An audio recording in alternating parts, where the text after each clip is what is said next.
Okay. This is my grandpa, and he has hearing aids that he wears every day, and so we're going to ask him a couple questions and see what he has to say. Don't laugh. Okay, so kind of tell me what you told earlier and explain the kind of hearing loss that you have. Okay, my hearing loss started when I was in the military, probably. That's what I'd go back to. And it's mainly from shooting and some explosions and aircraft, aircraft engines, jet engines.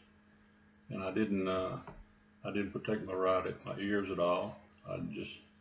We just sort of learned to go with it. I did not know I would lose my hearing.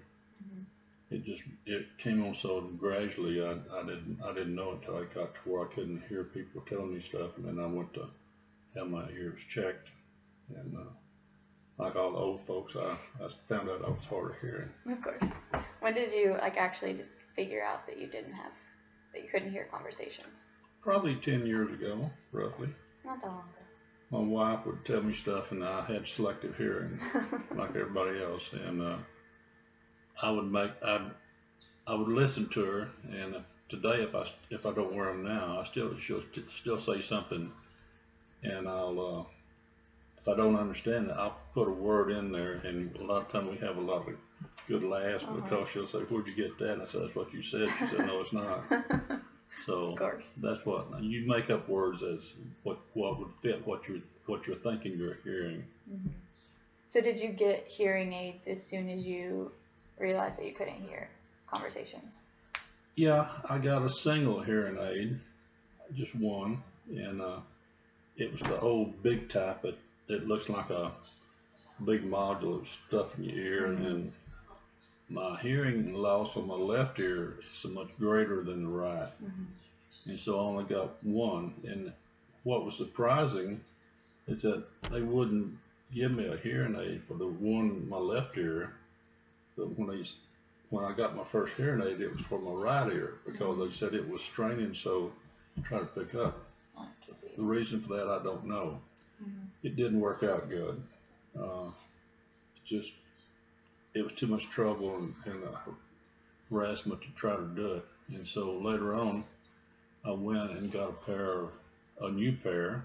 I had a different doctor, and I got a new pair of hearing aids, and they worked well.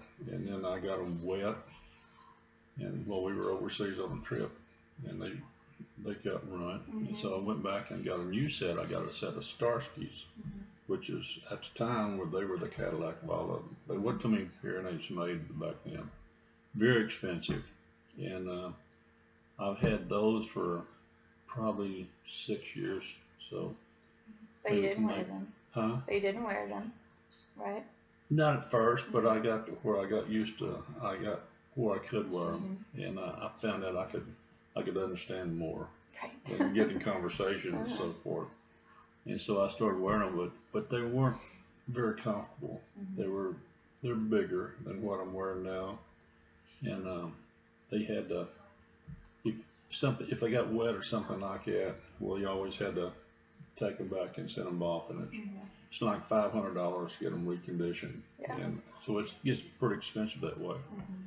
And then I went to VA one day, and I heard they were giving hearing aids out through the grapevine from people I know that had gotten some. So I went to VA, and they gave me a hearing test, and I qualified, and I got hearing aids from them, which I'm wearing now, and they're comfortable. I don't even know I have them on. Yeah.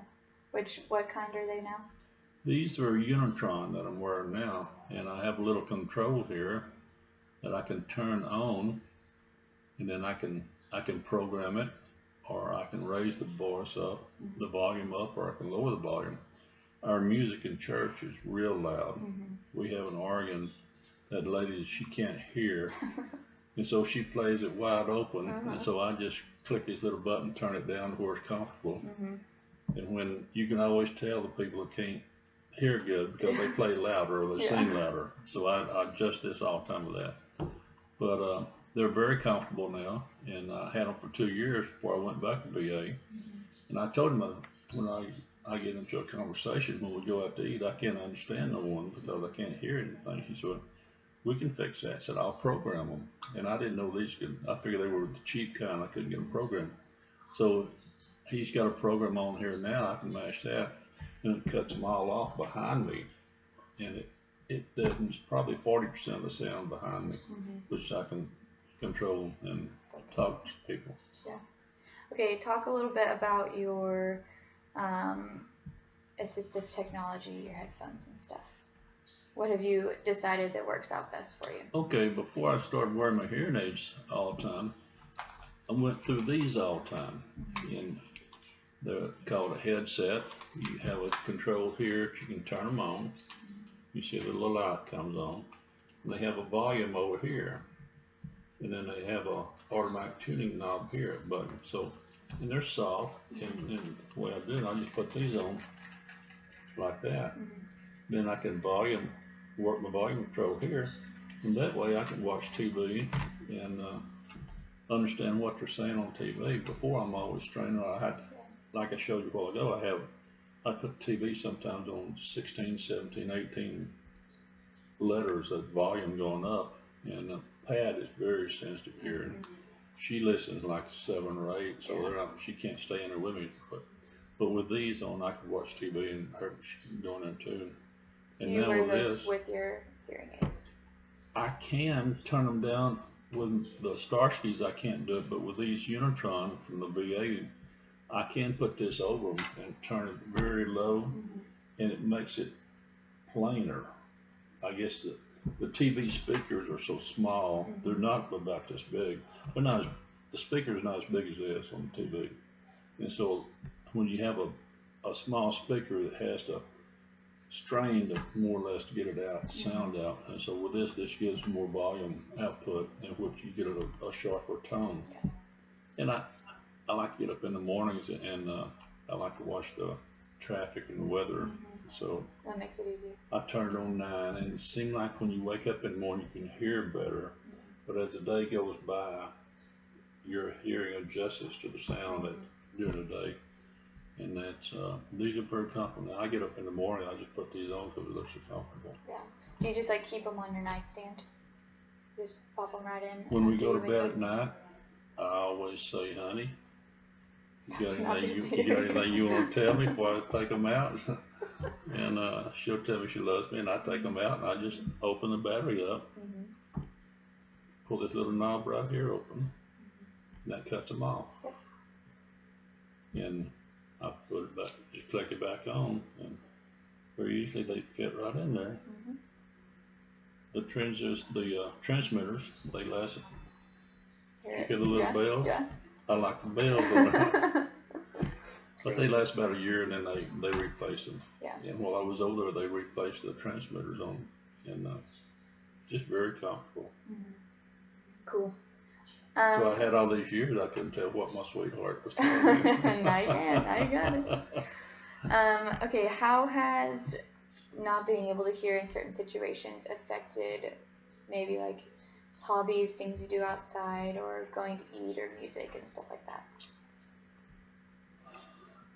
Without being able to hear and carry on conversations, we have a group in our Sunday school class. There's probably 12 of us that we travel a lot. We travel overseas, transatlantic, or we fly over there and go on tours. And we get together on weekends. On Friday night, we go out to eat, and then we get together and we play card games, or that we all do. And it's hard to participate or go out and have a conversation if you can't hear what's going on, and you just sort of feel left out of what's going on. And then I'd always catch myself come back asking Pat, well, what did so-and-so say about so-and-so, or something like that, and she'd have to tell me because I couldn't carry on a good conversation with them. And with the hearing aids, I can adjust my hearing on it and direct the direction of it and find out now. And music, I used to listen to music all the time in the cars. Now I don't listen to music in the cars because with the hearing aids, if you don't have a perfectly comfortable car with a good ceiling, you get a lot of wind noise that you never hear before. So with these, with a hearing aid now, wind noise in the door or the window, you get it because it magnifies it. And I can listen to radio now, and I'll get in and hear the sound, hear the radio, but without them, you can't hear it unless it's loud. And Pat she loves music, but I'd have to get so loud I couldn't hear it. So at her level, it's irritable to me, so they can't understand it, and I don't know what it's saying. So, and conversation wise with home and family, it's good now. Do you feel like with the hearing aids you're back to normal, or do you think there's still things that you miss? There's probably things that I got used to doing without that's normal to me now than they weren't before. But can you think of anything specific that you got used to? Besides just music and stuff? Just music and fellowship, and which is so much better now to be able to hear. And you don't realize that you don't have that until you're away from it. It's such a gradual. It's like aging. When you're young, you don't realize you're getting 70 years old. And when you're 18, it's hard to realize it. Yeah, but gradually you get there, and so the same way with hearing, you adjust to your hearing. Do you think that there's anything that you wish people understood about hearing loss? Something that you wish young people would know, since you're in your... There's a young man comes by our house every night about 10:15 after we go to bed, and he's got I don't know what kind of car, but he is so loud that when he comes by, we can feel the vibration in our bedroom back here behind in the back of the house. You just feel the drum beats on it as he goes by. And we always say, well, there he goes. Yeah, you know exactly. Young people are ruining their hearing by the boom boxes and the loud music and stuff. Yeah. Do you think that there is anything that has been really big in your life that maybe, I don't know, like without the hearing aids you wouldn't be able to do, or anything like that besides conversation, or is it just pretty much the everyday things? Pretty much everyday things, I think, honey. When I was in the service, if I'd had this, you can't be deaf and be in the service. Someone will tell you to duck, and you think they said duck, and you raise up, look, and you get shot. Yeah. So it goes along with normal hearing, I guess. Even at your job, if your boss man tells you to do something and tries to explain something to you, if you can't hear, you can't produce or do your job right. That's true. Okay. How do you think it's affected your family or your friends at all? Or do you think you've been able to kind of cope accordingly? I think it's something that everybody has gone through. Of the people I was telling you about a while ago, we get together now, probably I know 3 men plus myself that has hearing aids, and the other 2 are just deaf. Just can't hear anything. You can always spot somebody, like I was telling you a while ago about the organ player and the music director. Out of the friends that, as we're playing cards or games and we're gathering, the ones that's the loudest are the ones that they don't have a hearing aid and they can't hear. Yeah. Just like if I don't have my hearing aid, my wife says I talk real loud, and you can talk to what's normal to you. And I'm probably talking louder to you right now, and but without hearing aids, I would be talking so much louder because right now I'm hearing this level, and without my hearing aids, I'd be speaking up here. You'd be flinching like this, like all the way on the other side. Yeah. But that's about the way it does, and I see more and more people, and I'm a strange person. I look for things. I count tires on.